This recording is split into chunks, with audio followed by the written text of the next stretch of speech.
Welcome to the latest episode of First Word in Sport. James, how are you on this Monday afternoon?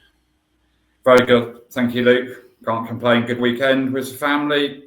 Liverpool won a game of football, so near Champions League. Yourself? Very good. Becoming a recurring theme since you had your rant on Slot. Seems to winning every game. Slot in. All right, let's talk about Villa's title charge. Let's start with Arsenal. Arsenal stay at the top by 2 points from Man City. They won 1-0 away at Everton. Just a very bizarre penalty that they got. It's undoubtedly a penalty. I just do not understand what O'Brien's doing with his hands where they were. Pretty underwhelming performance from Arsenal, all said and done. Any takeaways from it, from your perspective?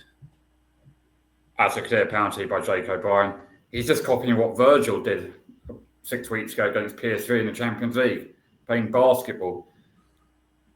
Yeah, the one takeaway from that is I'm surprised that Gyökeres took the penalty, considering Saka was on the pitch. He's normally their penalty taker. At 0-0, that's a big decision to give Gyökeres the penalty. To be fair to him, he smashed it in. He gave Pickford no chance. I'm not calling Arsenal Football Club. I'm calling them Set Piece FC. They've got to start scoring some goals. Everton were without, three starters on Saturday night. Without the two midfielders. And who else was missing? They were missing Guy, Dewsbury Hall, and Gay. So 3 starters, and Arsenal really didn't do much. Obviously, Trossard in the second half should have scored from his chance, hit the post when he should have really scored to make it 2-0. Probably could have been a penalty as well for Everton. You either get them or you don't get them. I think if there's a ward on the pitch, VAR never changing it. But I've seen them given, I've seen them not given. I don't have a problem with that not being a penalty, honestly. Yeah, neither do I really. Yeah. But I mean, people seem to have lost all perspective about penalties, right? A penalty's worth, I always come back to this, is effectively worth 0.79 XG. Okay. That's an unbelievable chance. He's facing the wrong way and he doesn't have control of the ball.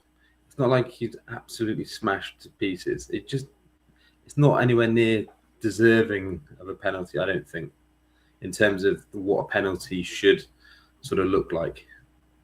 Yeah, you can understand why Everton fans are screaming about it. I'd be screaming about it if it was for Liverpool kind of thing. I find it quite amusing because Arsenal had one of those against Douglas Luiz a couple of years ago at Villa Park in a game. I think we beat them. And it was the same week we beat Man City. And they were crying about them not getting a penalty in almost identical situation. And, you know, football fans have very short memories in terms of what happened. These things sort of come back and you see various versions of them. And sometimes they go your way and then sometimes they don't. And in that situation, it went for Arsenal. But the amount of bleating and crying from the Arsenal fans about that a couple of years ago had to be seen to be believed, to be honest. Yeah, I get what you mean, but yeah, it's just one of those things. It probably isn't a penalty, but if you've seen it given, I wouldn't be surprised. It just depends what referee feels like on the day and who's refereeing that game. But going back to the point, Set Piece Football Club need to start scoring some open play goals. The last 2 performances haven't been great. Yeah, they've won by the odd goal in both games, and that's all that really counts. But when you have a team like Man City who have Haaland, who do score open play goals, do know how to win titles, it's unsustainable in my view, continuing the way they win games Arsenal. Eventually they'll catch up on you. Well, I think the worry for Arsenal would have to be is, yes, they've got injuries, but most of those injuries, bar Havertz, who looks like he's going to be out for a little bit longer, are all defensive based. So there's no reasons why the patterns of play and things like that for Arsenal, from an offensive point of view, shouldn't be so much better than what they are. There can be no excuses really for them not being, they can't blame it on injuries. Let's put it that way. No, I agree. And go back to it, Gyökeres was a bad signing, didn't make any sense at the time. Panic signing to buy a number 9 when Arteta doesn't play that way at all. He wants his 9 to come into the 10 position and then allow the 2 lads out wide to go up top and use their pace and Saka, Trossard or Martinelli. Gyökeres doesn't fit that system. Don't know what they're going to do when Havertz is back, Jesus is back. Good luck keeping everyone happy. Obviously, easy win for Man City. I mean, they've obviously had quite a kind fixture list recently, but they keep churning out some pretty decent results. Routine it's monotonous, isn't it, really? They're very good at beating the rubbish in the league normally. They just don't need to play that well. Haaland, another 2 goals. He can bully defenders, ordinary defenders in the Premier League. He can bully them, make them look scared, make them look stupid. They always get a couple of chances, even if they're not playing well. And there you go, 3-0, another win, move on. And I guess the point is as well, is if you look at that first half against West Ham, it was so dominant. So they only had obviously Haaland scored early, but I mean, not just from a West Ham perspective in them not offering anything, but City just suffocated them. It was just complete domination, and it was really just a question of when they would score a second. Yeah, sometimes you see with City though, they do get a bit lax, but not this weekend. Did you see Guardiola's comments over the weekend about he's going to weigh his players after Christmas on the morning of the game? But I would have thought that sort of stuff's quite standard. Yeah, like mandatory kind of thing out of the club. Yeah, exactly. But I was slightly surprised it was a story, to be honest. But let's move on to the most important game that took place at the weekend was Villa's inevitable title march continues.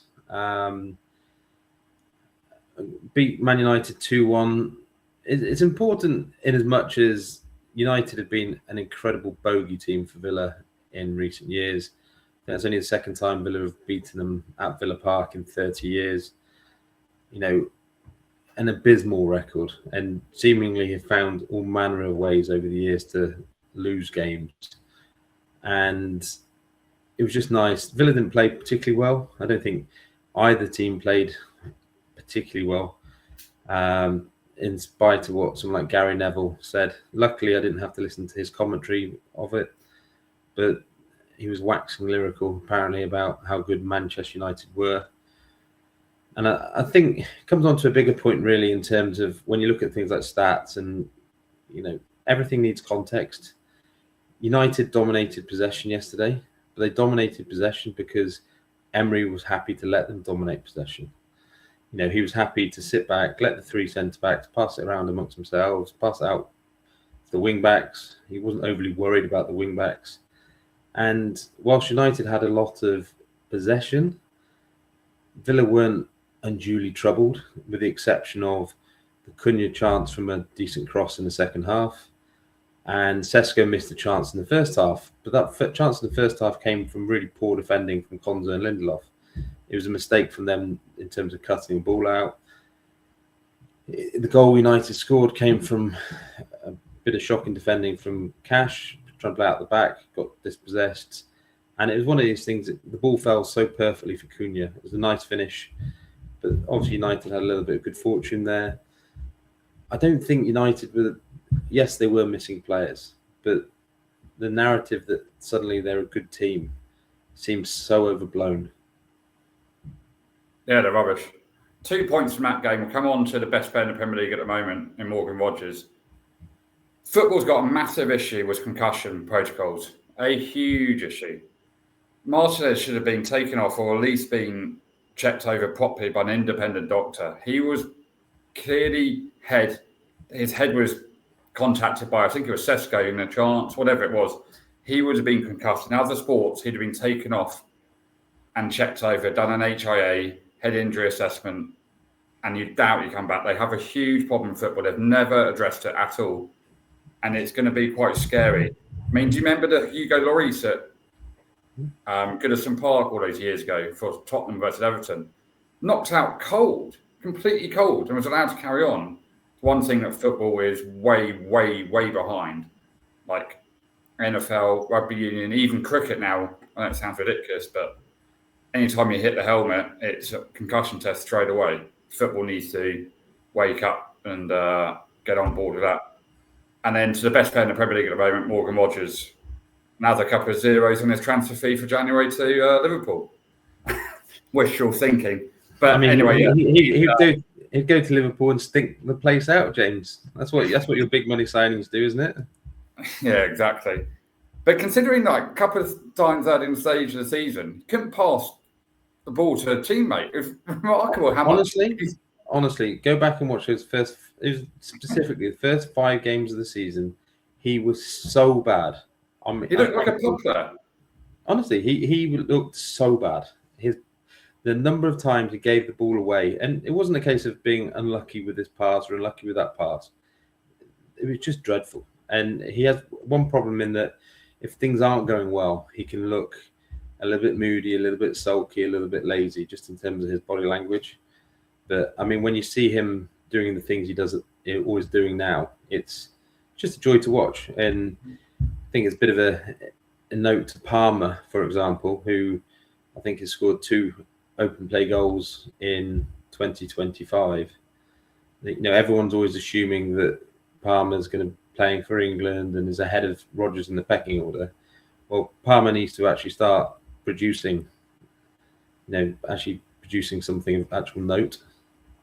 He's way behind Bellingham and Rodgers, unless they pay Rodgers off the left and they pay Bellingham in the behind. Like, because Rodgers, that's where he's kind of playing at the moment, isn't he? So pretty narrow. I do want to just touch on Villa again in the sort of stats stuff, because obviously everyone is expecting Villa to fall off a cliff at some point because they are massively exceeding XG. I think there will be some regression. Okay, there simply has to be, but I don't think it's going to be quite the way that people think it might. I think some of it relates to Unai Emery teams and traditionally how they've overperformed XG. It's not a one-off sample of 10, 12 games. He's managed to do it year in, year out, almost at whichever club he's been at. And I think there's certain nuances with it as well. So when you see Villa take the lead, they're more than happy to sit back and let the other team have the ball. That type of style is never going to be conducive to amazing XG numbers. And I think the other thing you'll see is that there's always a bigger picture as well. So Villa don't have the youngest team in the Premier League at the moment. Obviously, they've not been able to buy a whole series of players. And so the squad isn't as deep as some squads. It's not too bad, but it's not as deep as some. And I think what you see with him is he's very happy to play passive football in terms of preserving energy and things like that, knowing there's so many other games in a season. He's quite happy to have half an hour of almost boring football, but without too much cost to the players, rather than chasing around like lunatics all the time. He's more than happy to, take some time out of the game. So that there's always so much more nuance to these things than is talked about both online and by well-known commentary pundits. Yeah, because they just think the Premier League's just about like running at 110 miles an hour all the time and got to do this, be on the front foot. And that comes from fans as well in the stadium. Think, we've got to be exciting, you've got to run around, you've got to tackles in, flying in. No, sometimes you need to take your foot off the gas and control the game and be boring. Shut the game down and just whatever it needs to be done to win a game of football. It's a long season. It's one thing I think is under... So 2 things. One, I think Villa really missed Torres at the moment. Obviously, he was out today. He was out against West Ham. So missing a proper left-sided centre-back. So obviously Lindelof played yesterday. Did fine, relatively. But they really miss his distribution. So there's no coincidence Villa's run in recent months has come with Torres returning to the team. He's absolutely crucial to playing out the back and everything that sort of comes with it.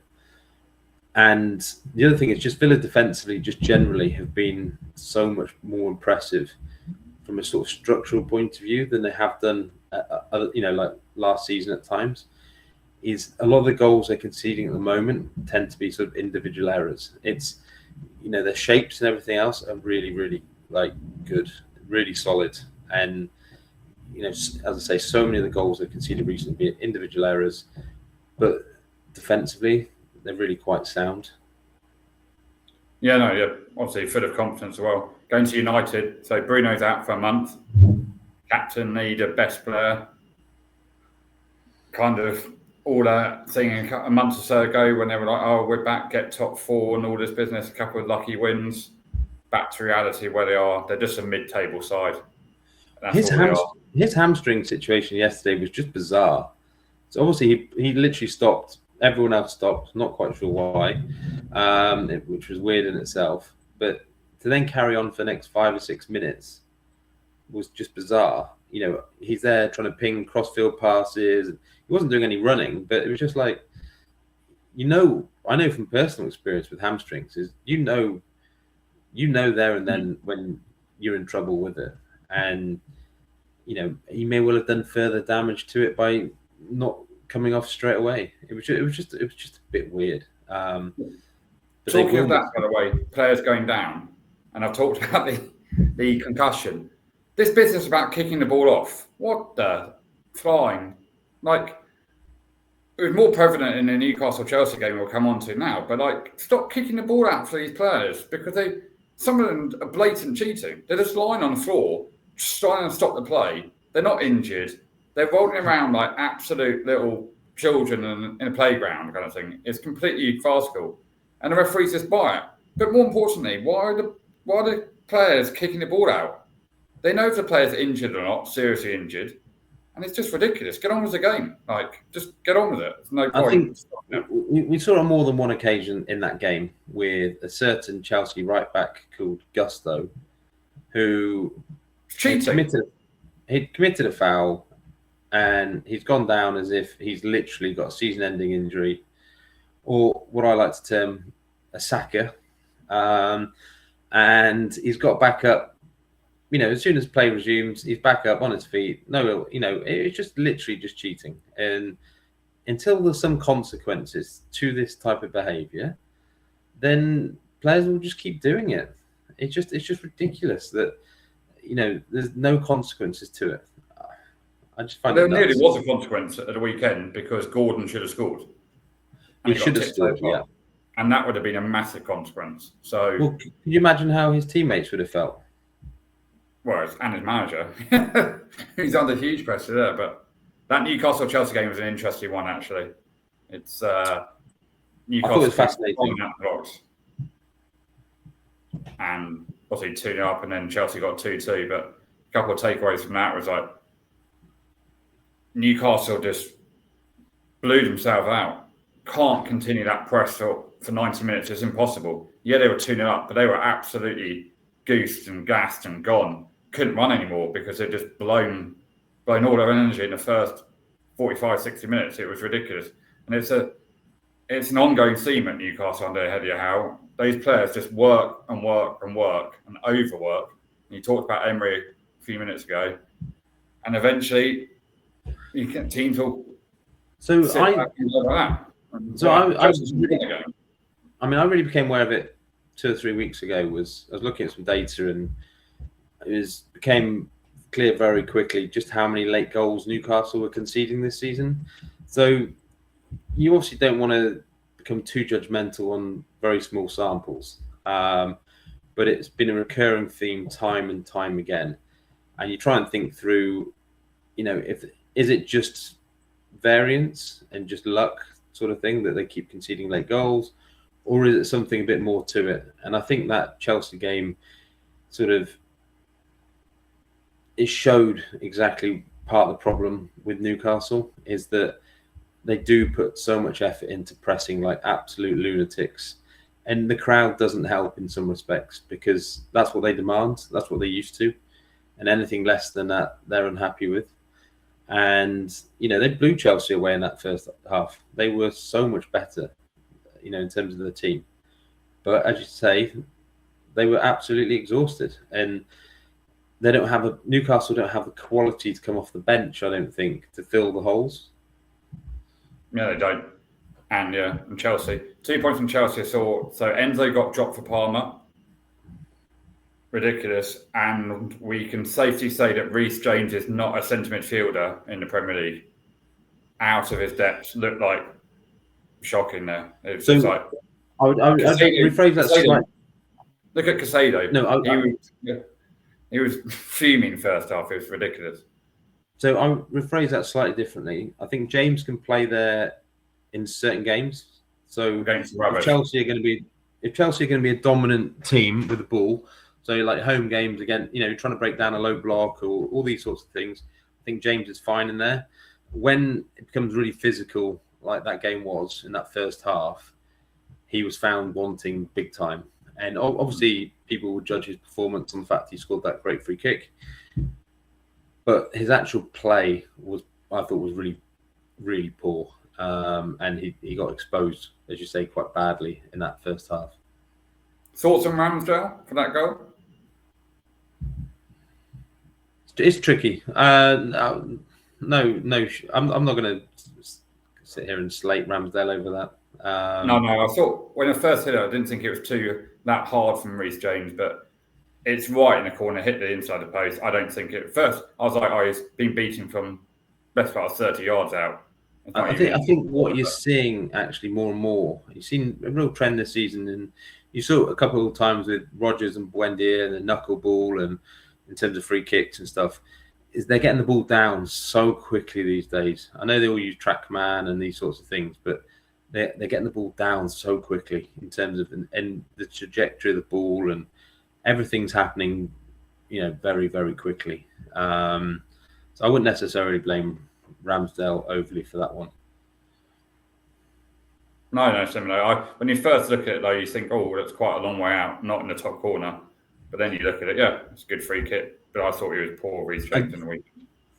What I will say is Garnacho is not good. He really is not. What a waste of money. He is so wasteful, honestly. The number of times, there's Garnacho smashing another one into the crowd. And it's not like it just misses. It's like 20 yards over the bar. And it just, honestly, the amount of money that they've spent on wingers and wide players to end up with Garnacho starting. I guess up against Lewis Marley, who played right back once before in his career. You're thinking, if I'm a winger there, I'd be like, give me the ball and I'll show you what I can do. Jamie Gittins can't be that good if he can't get ahead of Garnacho.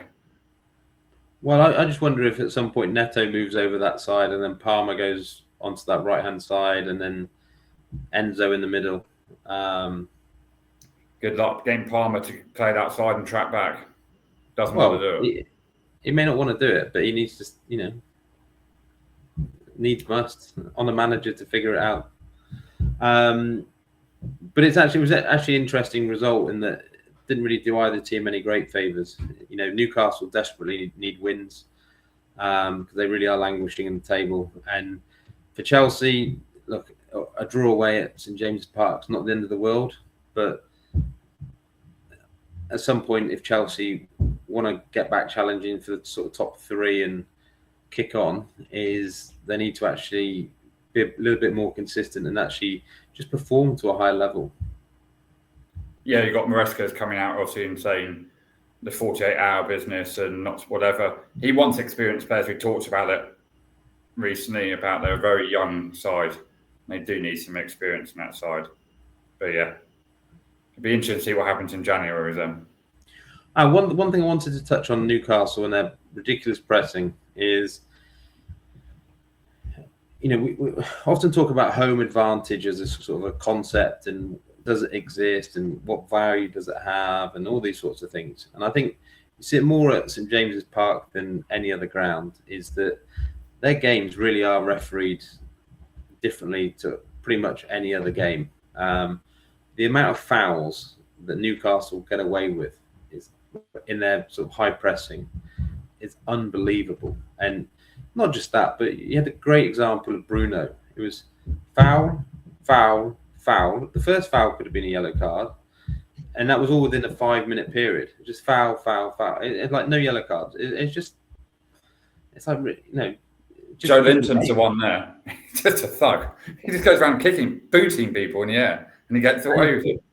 And that's right, gets away with it. But it just, I don't know, it just feels like Newcastle do get away with an awful lot at home. They get away with the away fans being up in the gods as well, which goes against the Premier League rules, but nothing's done about that. Any other games? Oh, do we have to talk about your game? No, we can move on. Let's talk about, obviously, Tottenham 1, Liverpool 2. I guess the story of the game is sort of twofold, really. One is the red cards for Tottenham in terms of Simons and Romero. And obviously the other aspect is the injury to Isak. Looks like broken leg, will be out for quite some period of time. What did you make of it all? First half was really bad. Like, it was a shocking game of football. The formation that Scott's playing at the moment is saving his job formation. Goes against his principles. He's never done it in his career. He's just trying to save his job. He's under pressure. We all know that. That's why they're playing this formation. It's almost 4-4-1-1 on Saturday evening. They were garbage. Simons is a red card. It's a dangerous play. You can't go down and rake in the back of someone's Achilles. It's probably not a little bit. It doesn't injure Van Dijk, obviously, but you can't be doing that. He knew he was in trouble. He didn't complain. You can't be doing that. It's a straight red card. Liverpool's first goal by Isak's really well played. Great first assist for reverse pass into Isak. Still maintain that tackle from Van der Ven. Yeah, it's unlucky, obviously, broken leg. But it's a scissor tackle. And it's endangering. I know he's not trying to injure the player, but he is endangering the player. He jumps in from long way out. Okay, so I would agree with you if he'd taken his standing leg, right? So if he sort of had a leg planted, hit the shot, and he absolutely destroyed his standing leg.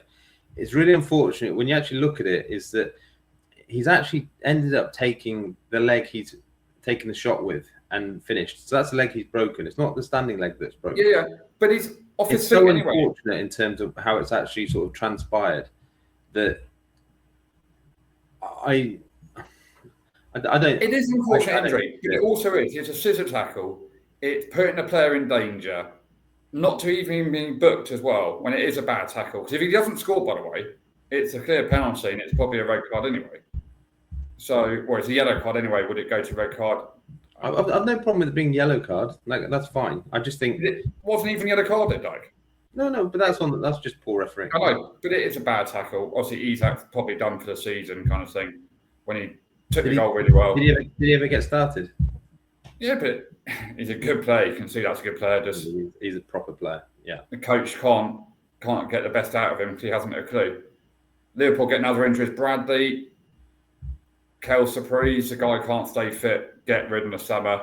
Can't play one game in and out all the time. It's ridiculous with him. Get rid. You need to be available all the time. He isn't. And then Frimpong Ekitike, who scored his 11th goal of the season, took it really well. Tottenham fans are moaning about the push. It's not a push. It's one of those things. It's a great header. And then Richarlison, that little Everton reject, comes on. Van Dijk obviously just air kick again. Good finish from Richarlison. But what is Romero doing, by the way? It's just absolute captain as well.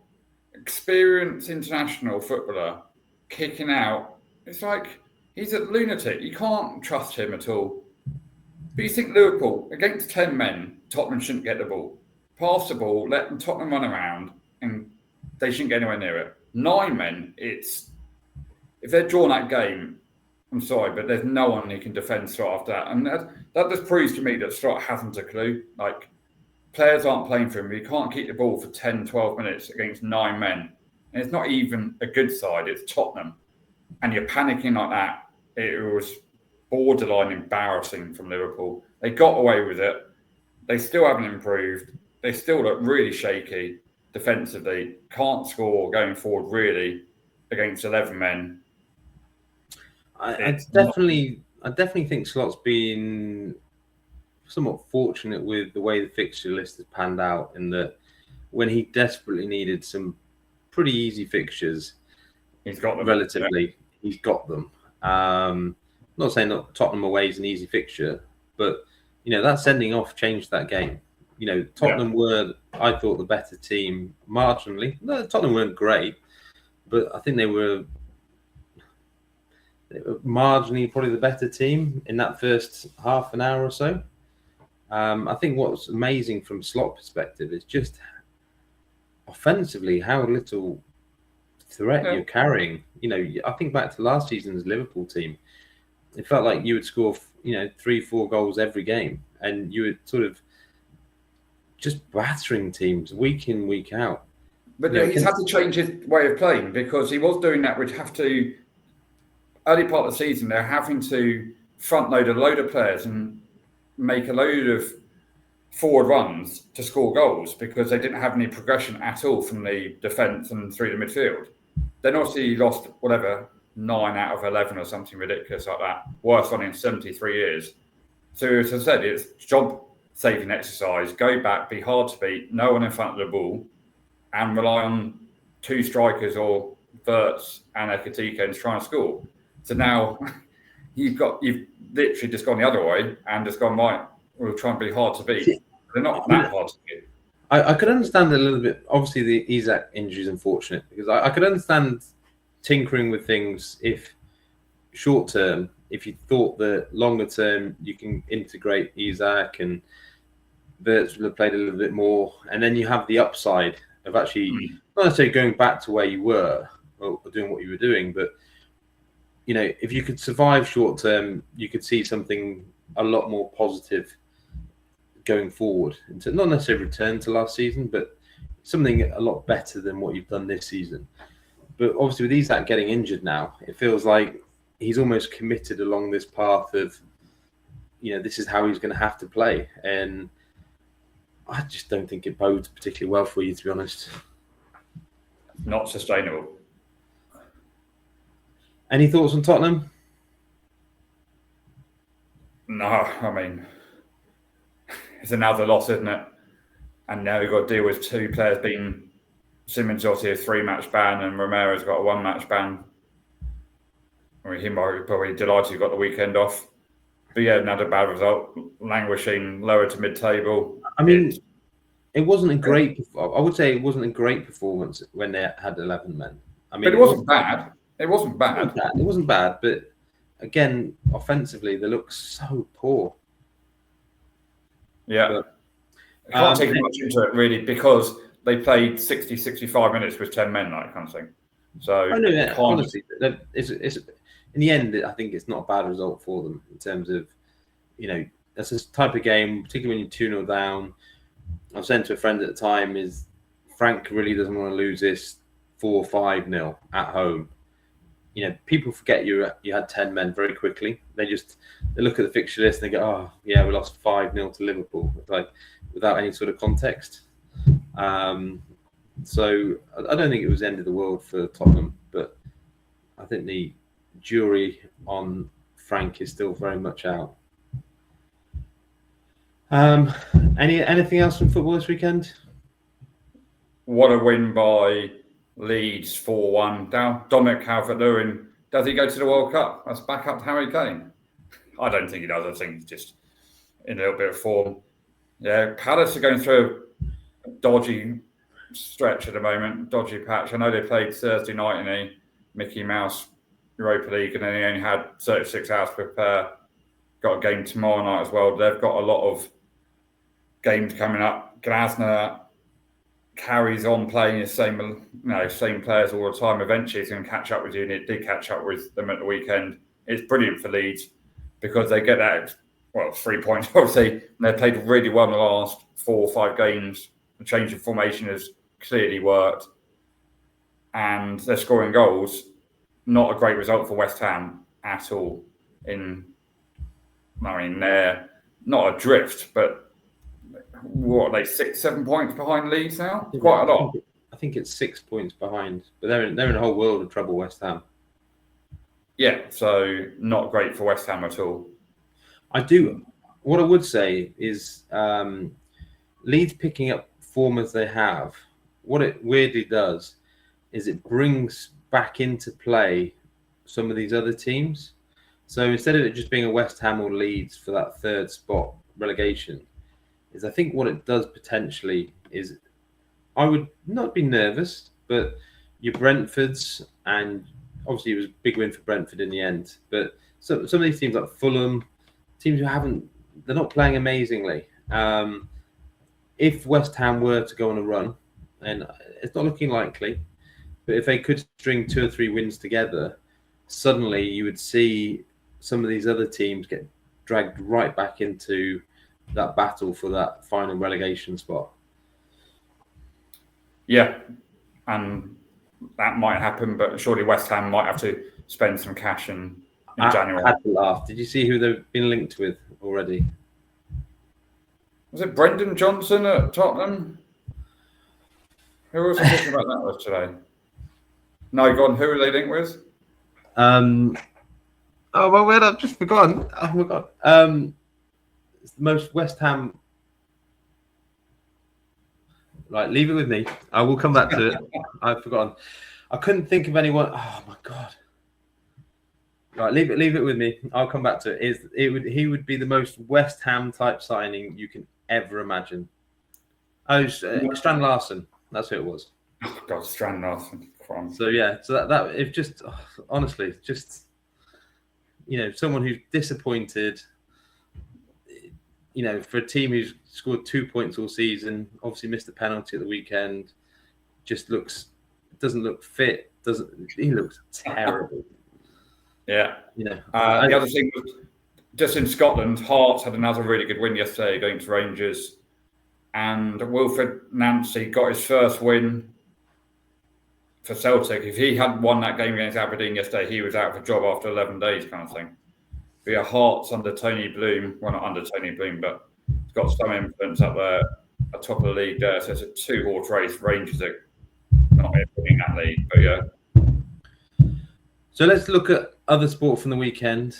We had a little bit of darts. Obviously, darts continued. I know you certainly watched Littler last night. Yeah, he had a tough game against the Welsh lad Davis. Both averaged 95. Interesting in that in the third leg or the fourth leg of the match, Littler was left on 170, went treble 20 and then 20, but it looked like treble 20 and then hit the ball for 170. Almost the crowd went crazy because it went 2-2 and it wasn't. And the guy missed 4 darts to win the set 3-1. Missed it. He walked off after Littler made it 2-2, thinking it was the first set. It was crazy. But yeah, Littler was made to work. Bo Breeze on Friday night, unfortunately, just fell a little bit short to Darryl Gurney. Talking of Darryl Gurney, I briefly mentioned on Friday, I thought you might try all the tricks. He was brilliant in terms of hitting the shot, the 148 he hit. But his attitude on the dartboard was fantastic. He was brilliant. He was just no over-celebrating, just down to business, serious business. I think Bo will probably regret not winning.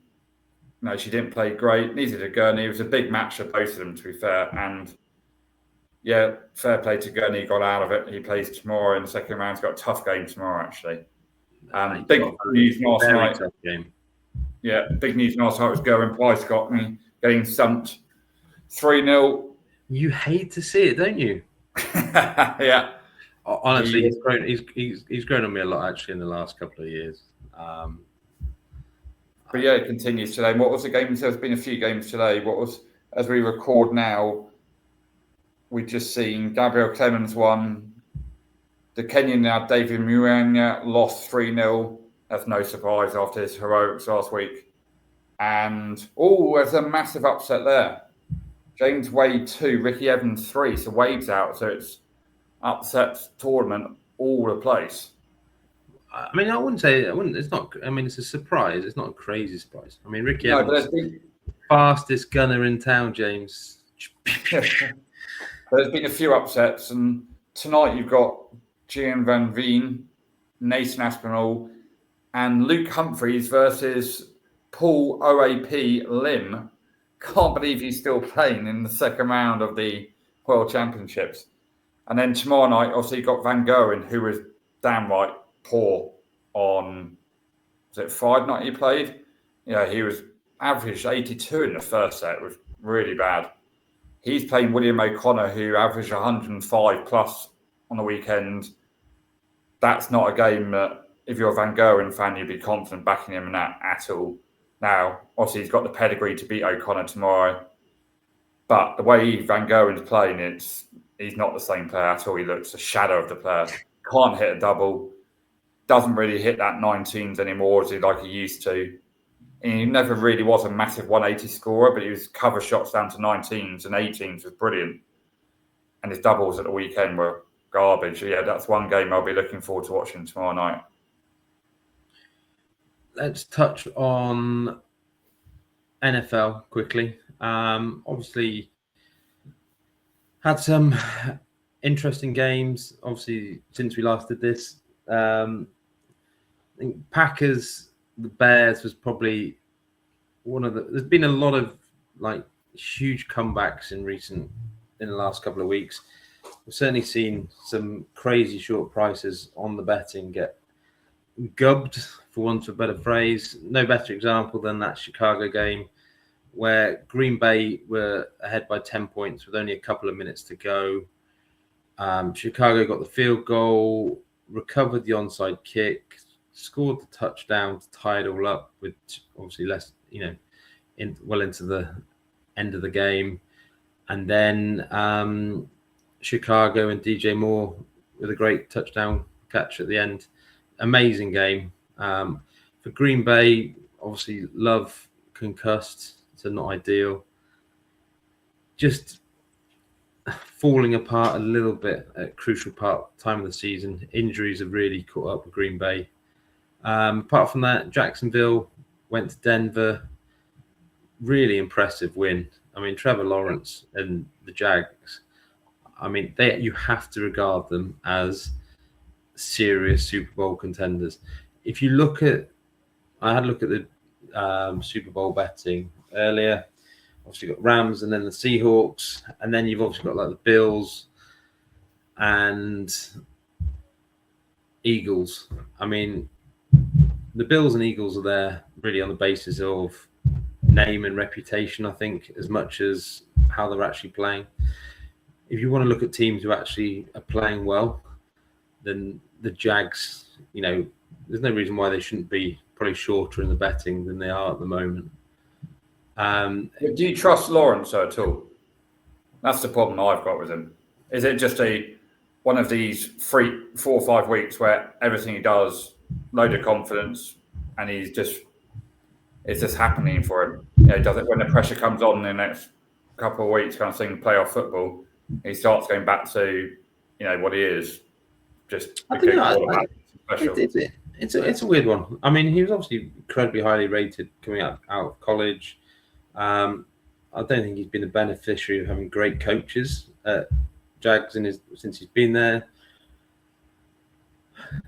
He has weapons obviously there, even though they've lost Hunter. I don't know. I think you just have to give him the benefit of doubt. He's still not that old. I don't know. I think sometimes you get players who just kick on a little bit later. I think the proof sort of in the pudding a little bit is that he's lighting it up at the moment. I mean, that Denver defense was one of the most highly regarded defenses in the game, and they've gone to Mile High and they've won easily. It's fair play. We also saw a crazy finish in the Pittsburgh-Detroit game, where it looked like Detroit were going to come back and they needed to score a touchdown on the final drive. They had a touchdown for St. Brown nullified because of offensive pass interference. And then obviously penalties pushed them further back, and they couldn't convert on 4th down. Bit of a blow to Detroit. Again, they don't seem nearly as good as the versions we've seen in the last couple of years this season. We saw Baltimore lose last night to New England. Lamar got injured again, back injuries. Great win for New England, but I'm not sure what they're beating there in terms of Baltimore, particularly Baltimore without Lamar. And then obviously Texans and Bills both won, games by less than 3 points against mediocre teams, like very unimpressive. So I'm not sure. I think my takeaway from the week would be Rams are favourites for the Super Bowl. And even though they lost to Seattle, I was actually impressed with the Rams and how they went, in terms of, given they didn't have Adams, as to how they actually did against Seattle on that Thursday night game, I think it was. Yeah, it's another good weekend of NFL action. It always is, to be honest. There's a couple of games this weekend, isn't it? Because this weekend's really interesting in that the games, because of Christmas and everything, the games are staggered out even more. So rather than having 4 or 5 windows of games in a week, I think I was looking earlier, it's spread out and there's 9 different time slots. So there's effectively 9 different games or sets of games you can watch throughout the weekend, which I'm sure the family will love. So I'm just watching this game for 3.5 hours. I'll be right later. Yeah. So what's Christmas? Cricket. Let's just touch on. Had New Zealand beat West Indies Test match. I mean, it's just a Test match where very, very flat pitch. Openers scored tons of runs on both teams, and then Windies fell apart at the end. It was. Yeah, it's the first time ever in first-class cricket that both openers from the same side made hundreds in both innings. So Conway and Tom Latham both got hundreds. Well, Conway also got 200 odd in the first innings, padding his stats. But yeah, and then Windies were 87 for 0, start of today, day 5, and then crumbled 135 all out or something. Yeah. And then the big bash on Friday was crazy as well. 250, played 250 in a game, which was interesting. So, but yeah, the Ashes. I mean, so obviously 3-0 to Australia. They have won the Ashes. I think the scoreline probably flattered England a little bit in the end in that game. It was only 82 runs in the end, but it felt like a more comprehensive defeat than that, to be honest. Yeah, it was men against boys. It really is. And then, how impressive, one takeaway for that, how impressive is Pat Cummins, by the way? Comes back after a pretty serious back injury, out of the game since July, gets back, comes on and just looks what he is. Just a class act. He really is. The ball's getting rid of fruit. Obviously Bumrah's obviously very good, but doesn't have the same track record. But I mean, you'd have to say Cummins is the best bowler, fast bowler of his generation, I think. Yeah, he's a sensational bowler. He's just very good. His line and length and his ability to hold that line and length are ridiculous at high pace. It's not like he's bowling at 82, he's bowling at 87, 88 miles an hour constantly. Never really bowls a bad ball, never lets the pressure up. And that's what gets you. And even the best of them, like Joe Root, eventually will nick one, and that's what happens. Nick one behind, see you later, out for 39. I thought England did all right. They flattered them how close they actually got in the end. They've got some big decisions to make coming up for the Melbourne Boxing Day Test match. Surely Sir Ollie Pope will get dropped. I mean, we talked about Crawley getting an 80-odd. Everyone's like, oh, yeah, he can play. Well, he's going to play. Bryden Cast can't play in that anymore. I don't know what they do. I don't see how they win a game. I really don't. Surely, right, with the series gone, you have to have obviously they don't necessarily have the personnel in the squad to be looking too far forward. But, when you have a young 20-year-old spinner in your squad, right, you want him to experience something like this, I think, where go and play him. Let's see what he's got. I mean, there's no point in him going on that tour, not playing. I mean, obviously, some might say, "Oh, it can destroy his confidence." But look, if you're going to be a top-class sportsman, you get thrown into the cauldron a little bit. And what was severely lacking in that Test match was a proper spinner. Yeah. It'd be interesting to see what England do. Australia to start with, no Cummins. He said he's not playing for the rest of the series. Lyon did his hamstring, so he's gone. So I'd imagine Smith will come back in. They'll probably drop Khawaja. They like Green to his bowling, even so can't hit the ball off the square at the moment. He'll come good. So England haven't played a full strength Australian 11 yet in the 3 Test matches, and waiting for the games 4 and 5. England, Duckett looks shot as well, really shot. He just doesn't know what he's doing at the moment. So I don't know what they could go completely left field and ask Jacks to open, play Bashir ahead of Cast. Bethel, yeah. Bethel hasn't played any game, and the Lions have gone home anyway for Christmas as well. So they've got I mean, it's a mess. And McCullough, 2 points on him, right? He comes out and says, "I got the preparation wrong." Well, we knew that months ago. And then 2, I want to continue England job because I really enjoy it. Of course you do, mate, because you're getting a lot of this, and no one else is going to employ you at the moment. So of course you want to keep the England job. So, and you're lucky your best mate, Rob Key, is your boss. So you're lucky that you're probably going to keep it. He surely can't keep it, surely.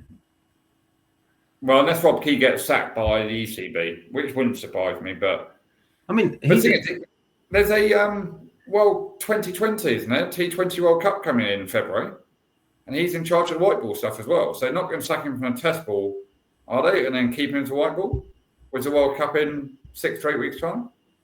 Don't know. I don't know.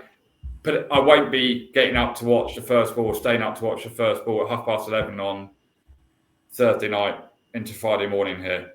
Not like I used to. I used to love that first session from Melbourne on Christmas Day, Boxing Day for them. Not anymore, thank you very much. I'm not. They don't deserve my time, my viewing. Thanks very much. Too old, James. Getting too old. Not too old. They just don't care. They're unprepared. They're so stuck in their ways, and then they're not going to change. So obviously, we had the big boxing fight last week. Big, mate. I'm sure the numbers it did TV-wise were enormous. Did you watch it? Did I? Absolute heck! Get up and watch that crap. And it's not me saying crap. It's the referee in round 4 saying crap. I watched it. I watched it live, James. I watched it live. Have a word with yourself. It was not pretty. It doesn't really do boxing any favours, I don't think. No, it was bed night. The largest ring possible. Now you think about it. Right. So I think we have to be really clear. I think bent is the wrong word. And I have to pull you up on this at times when talking about referees and this sort of stuff. Bent implies that there's something necessarily untoward. Just because Jake Paul was running around and then rugby tackling Joshua here, there, and everywhere doesn't necessarily mean it was bent. It's just a mess. The whole fight was a mess. Just as we alluded to, there's just different levels to top flight sport, and wasn't even a great punch from Joshua. Just like tapped him with that right hand, and Jake Paul. He'd taken a bit of punishment before that.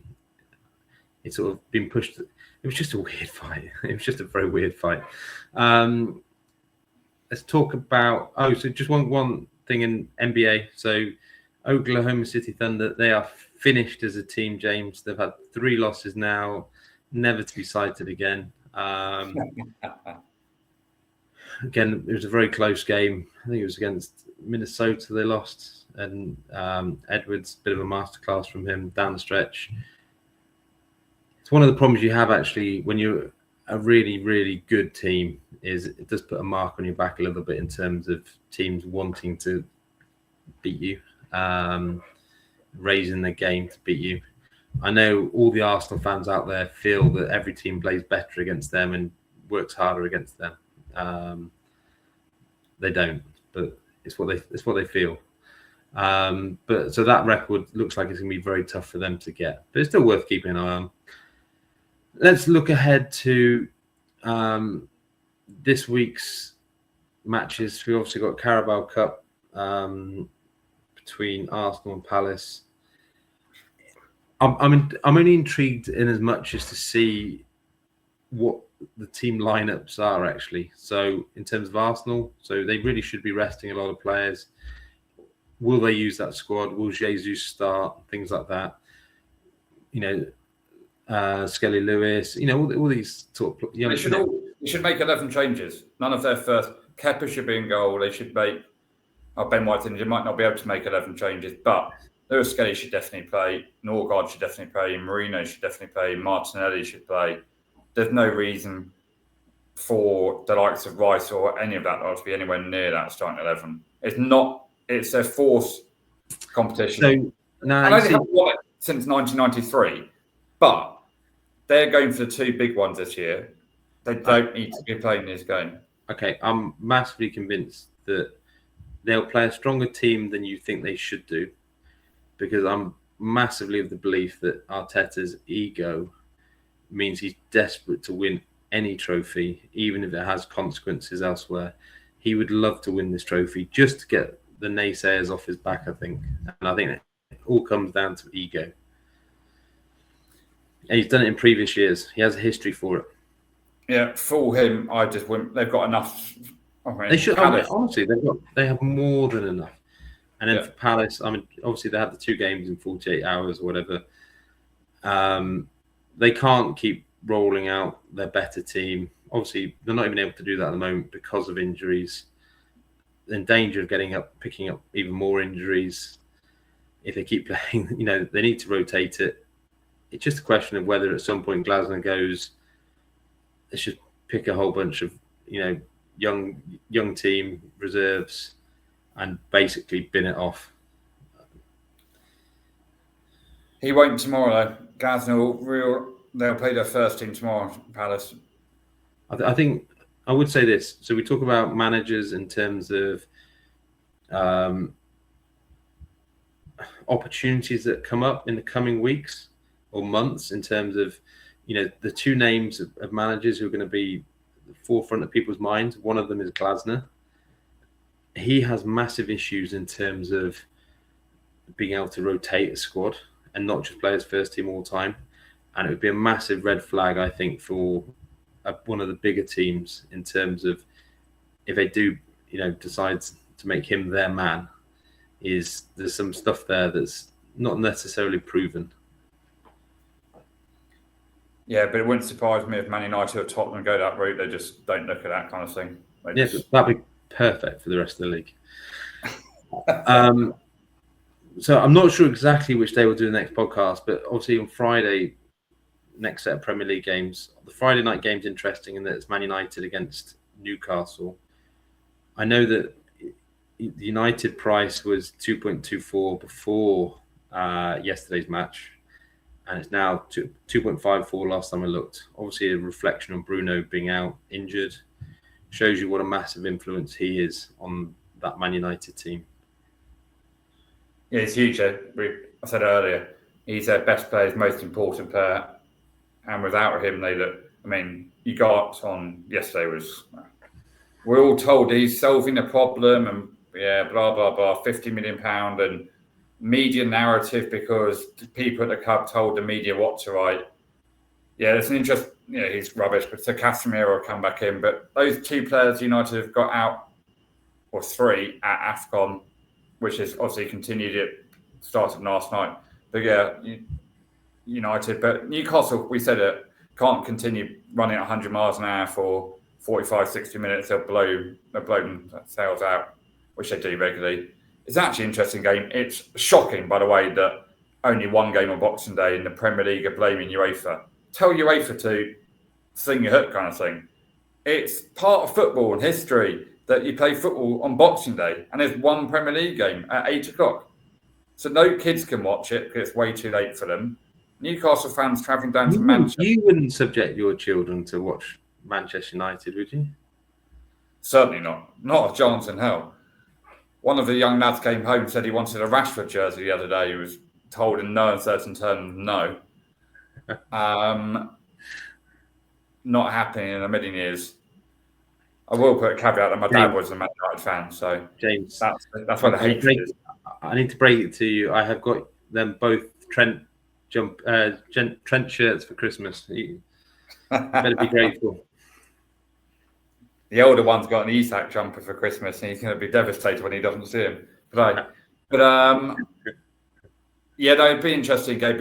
I just don't know what we're going to do on Boxing Day when there's no football on. I mean, there's obviously horse racing. You've got the big race from Kempton, Gate at Royal, Factor File.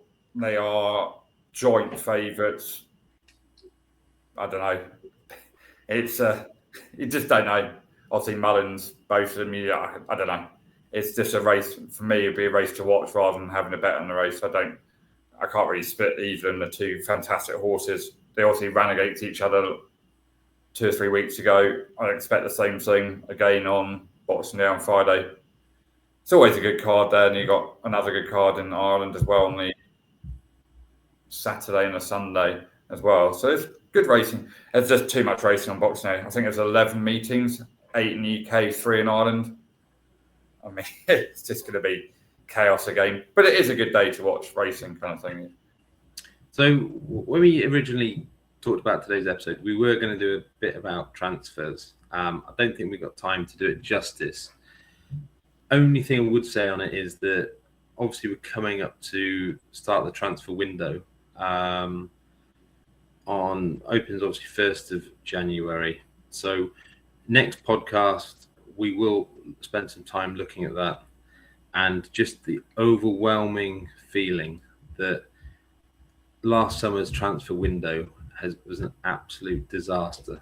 Car crash of a transfer window for so many teams. But we'll go into sort of more detail with that next episode. It'd just be fun to look at the 5 or 10 worst transfers since the summer, and then trying to find. Hold on. Can we do it without Liverpool section, please, James? Exactly. There's 3 or 4 there already, kind of thing. But that's just interesting. And then looking ahead to January, kind of thing, like looking. And if anyone wants to chat, or anyone wants to talk about a player who they think I might want to go, drop us a comment or whatever. We'll have a look at them and see what we think of them, see if they improved them. Obviously, the big one I'll see at the moment is Semenyo.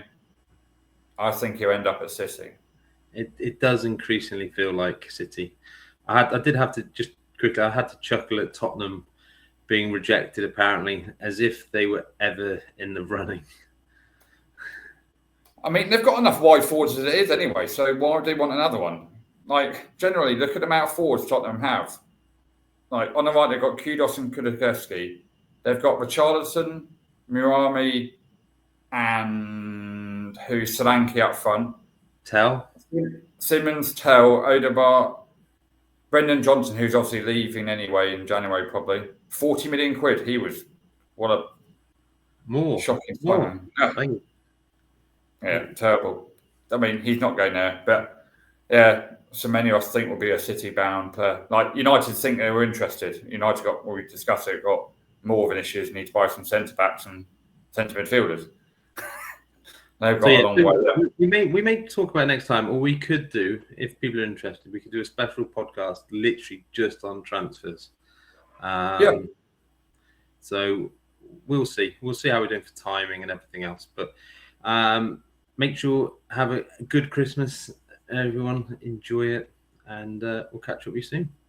Yeah, Merry Christmas all. Chat to you later.